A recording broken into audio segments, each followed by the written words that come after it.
Alright, so this is part 1 of the final exam review. So in today's video, we're going to cover numbers 1 through 15, and then your homework will be to finish numbers 16 through 30. That way we're halfway done with the review, and then on Monday we will do 31 through 45, and then you'll do 46 through 60 for homework. So each day you're only doing 15 problems, and I will do 15 as well.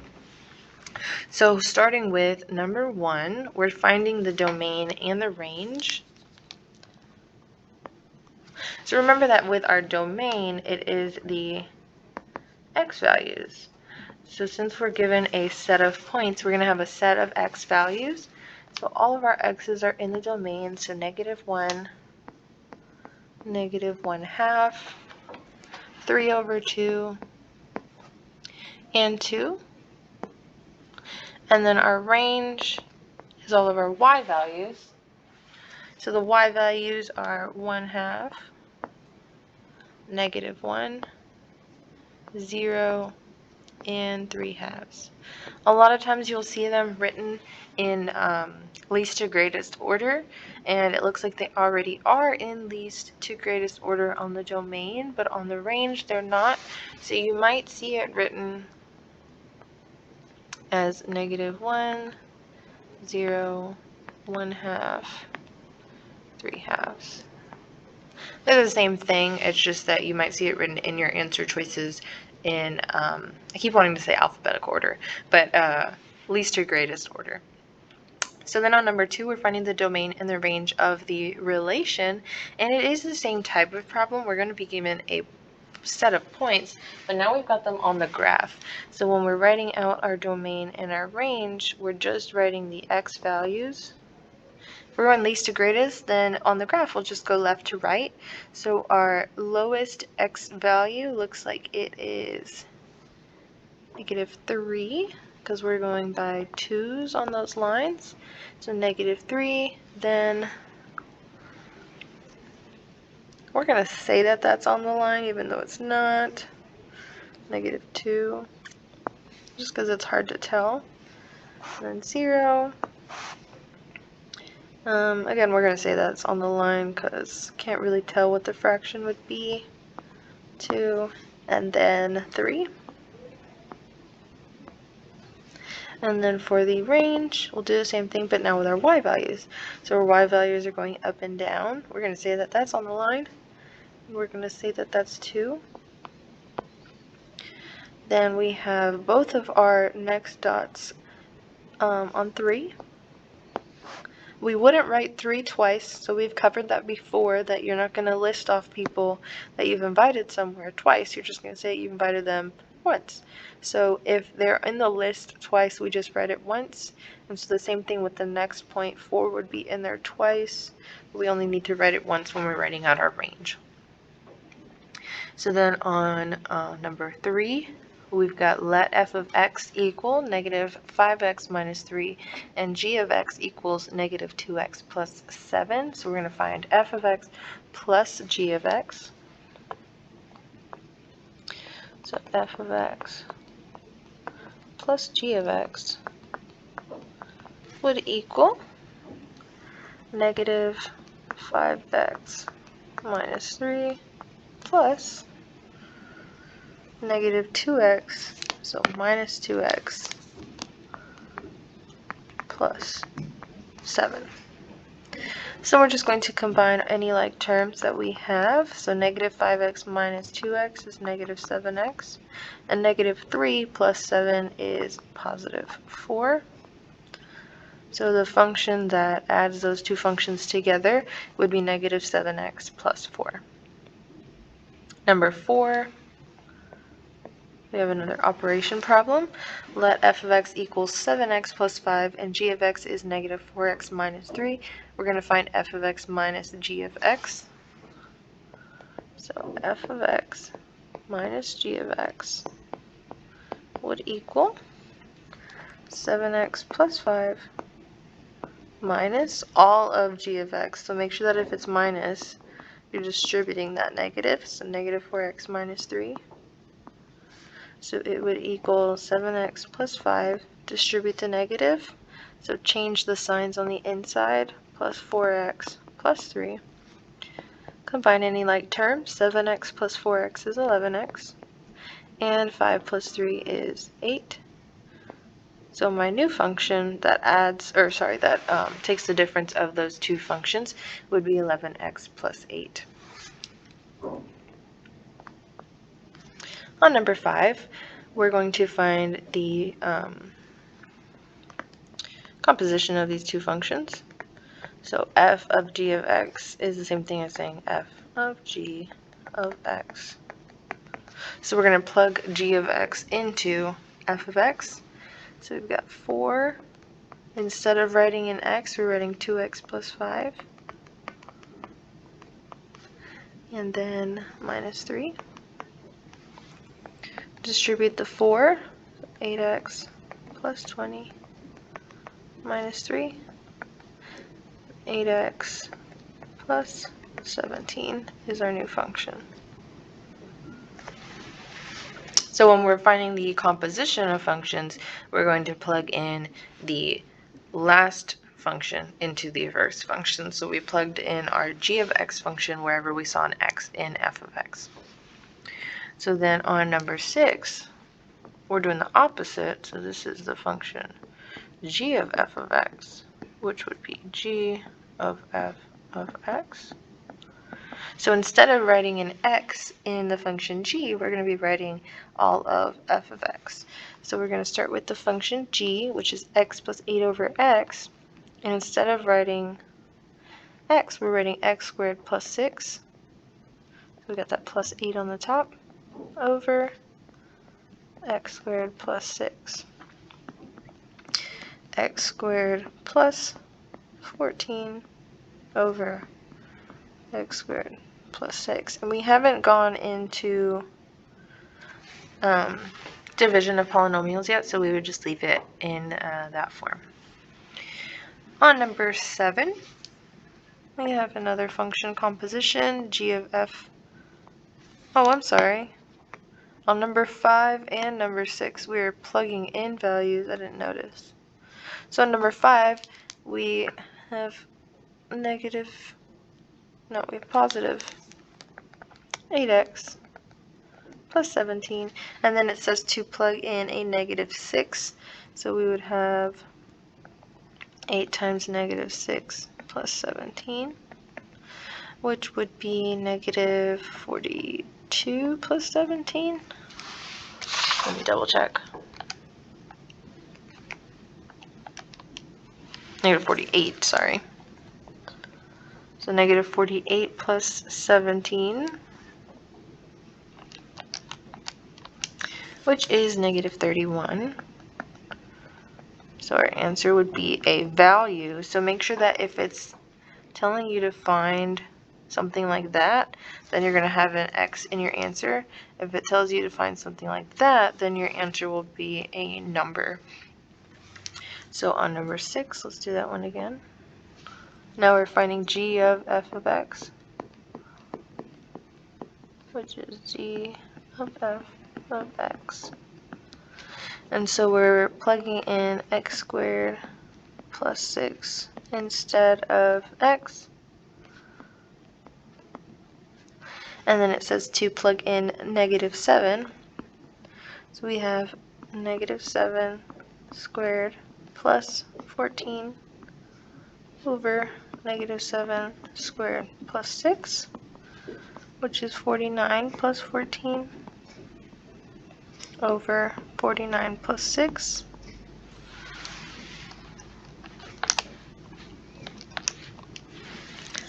Which would equal 63 over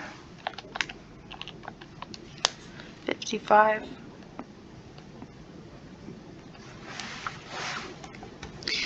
Then on number 7, we're doing the same thing. We're plugging in a value to our composition. So we're first finding g of f of x. So we're going to plug in our g function. We're going to plug in our f function into our g function, And so we have x squared So instead of squaring x, we're squaring x plus 2. And we can multiply that whole thing out. It is a perfect square binomial, so it would be a perfect square trinomial.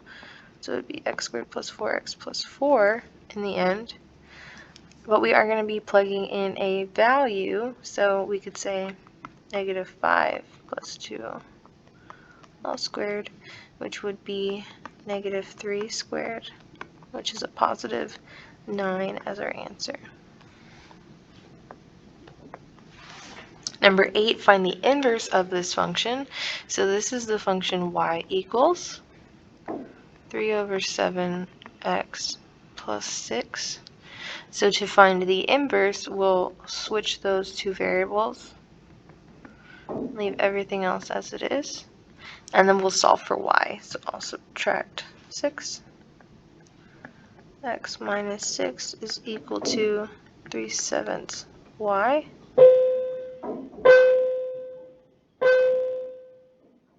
And I'm going to multiply by the reciprocal in order to make it cancel out. So we have 7 over 3x,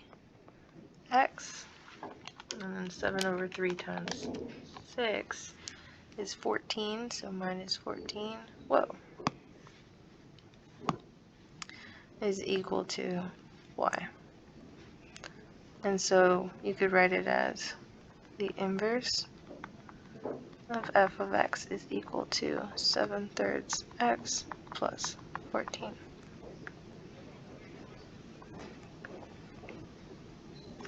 If I'm going too fast on any specific topic, make sure that you go back into the modules and find that topic so that way you can get a more in-depth review. Just because this is a review of these topics, so I'm so sorry about all the bells. So I'm not going to go super in depth. I'm just going to go over in general how to do the problems. Number 9, find the inverse of the function. So we're going to do the same thing. We're going to say y equals, and then that same function, x plus 5 cubed minus 4. I'm going to flip my variables, so x equals y plus 5 cubed minus 4. And I'm going to solve for y. So the first thing I'm going to do is add 4 to both sides. So I get x plus 4 is equal to y plus 5 all cubed. And then I need to get rid of that cube, so I'm going to take the cube root on both sides. And I get the cube root of x plus 4 is equal to y plus 5. But I want y by itself, so I'm going to move the 5 over. Be careful when you move numbers next to a radical that you don't include them underneath the radical. Because we're not taking away the cube root of 5, we're taking away 5. So just be aware of that. Once you have y by itself, that's your inverse function. So the inverse function of x is equal to the cube root of x plus 4 minus 5.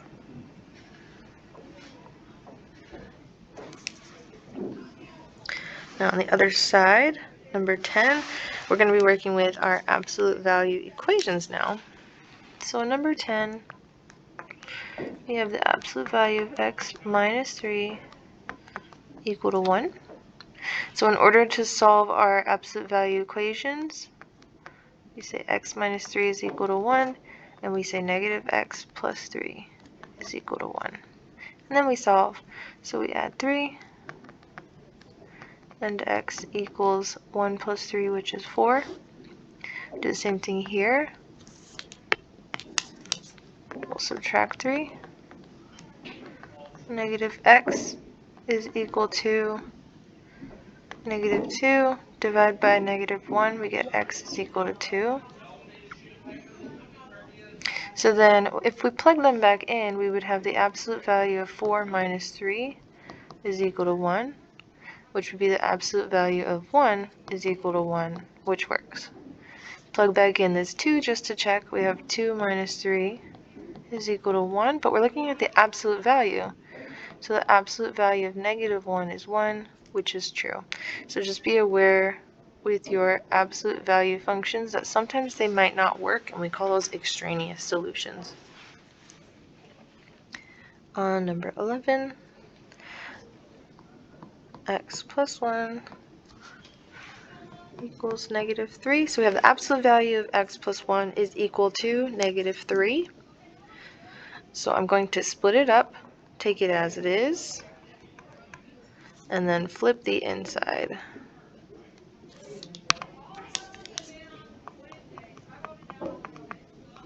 So we were going to subtract 1, and x equals -4. Add 1, negative x equals -2, x equals 2. Then we'll plug them in and see if they work. So -4 plus 1, all in that absolute value, equals -3. -4 plus 1 is -3.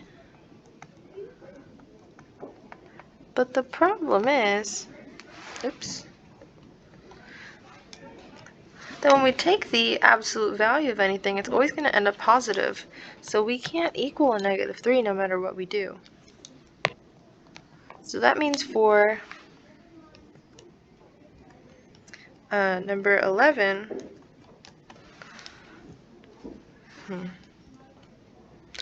we're not going to have any numbers that would ever work. Because even if we checked 2 and we plug that in, we get the absolute value of +3 is -2, which would not work. So there is no solution, since we can never equal a negative number. Now let's look at number 12.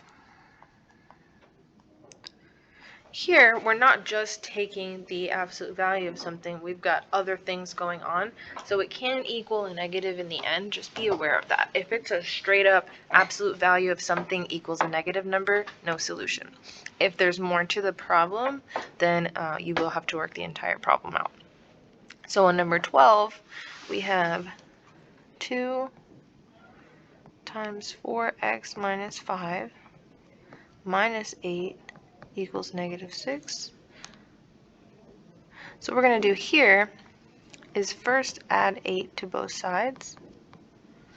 And we get 2 times the absolute value of 4x minus 5 is equal to 2. We're going to divide by 2 on both sides. We get the absolute value of 4x minus 5 is equal to 1. I'm going to split that up. So 4x minus 5 equals 1, and -4x plus 5 equals 1. Add 5 to both sides. We get 4x equals 6. Divide by 4. X equals 3/2. And then on the right side, we'll subtract 5. -4x equals -4, divide by -4, and x equals 1. So our two answers would be 3/2 and 1, and then you would need to go back and check if those are extraneous or not by plugging them back in. So then you would check if they work. Number 13. We've got 2 times 4x plus 1 plus 5 is equal to 19. So first thing I want to do is subtract 5 from both sides. I got 2 times the absolute value of 4x plus 1 is equal to 14. Divide by 2. Absolute value of 4x plus 1 is equal to 7. Split it up, 4x plus 1 equals 7, and -4x minus 1 equals 7. Subtract 1. 4x equals 6. Divide by 4. X equals 3 over 2. Same thing on the right. Add 1. Negative 4x equals 8. Divide by negative 4. And x equals negative 2. I think because it's absolute value, there is a common misconception that x can't equal a negative number, and that's not true. So what we went over in the one before, not number 12, number 11, I think, where it equals a negative number, then that's where we have to say, well, hold on, we can never equal a negative number with our absolute value. But the variable can equal a negative number, so just be aware of that. Then on number 14, we've got 9 times the absolute value of 2 minus 2x is equal to 3x plus 2. So here, first thing I'm going to do is divide both sides by 9. So this is going to give us fractions, just be aware. Absolute value of 2 minus 2x is equal to 3x over 9, which would be x over 3 plus 2 over 9. And then we're going to split that up, so 2 minus 2x equals x over 3, or 1/3 x, let's write it with the fraction in front, plus 2/9. And negative 2 plus 2x is equal to 1/3 x plus 2/9. So we're going to solve this. The first thing I want to do is get all my x's together. So I'm just going to work with the fractions as they are. If you're more comfortable getting rid of the fractions first, then you would multiply everything by 9. I have negative 2 minus 1/3, which is negative 7/3 x, and that equals 2/9. I'm going to subtract 2 from 2/9,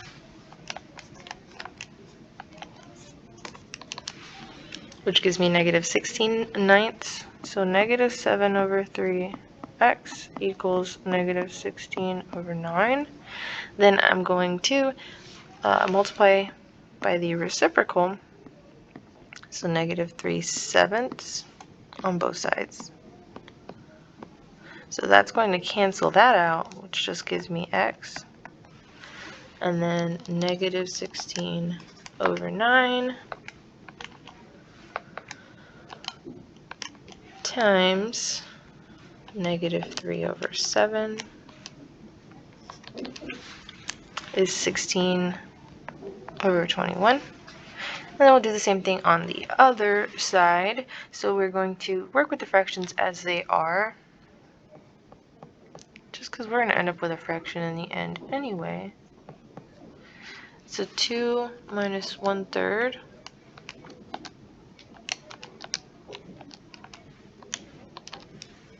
get 5 over 3. So we got 5/3 x, and we still have that negative 2 in the front. And it equals 2 over 9. So then I'm going to add 2 to 2 over 9.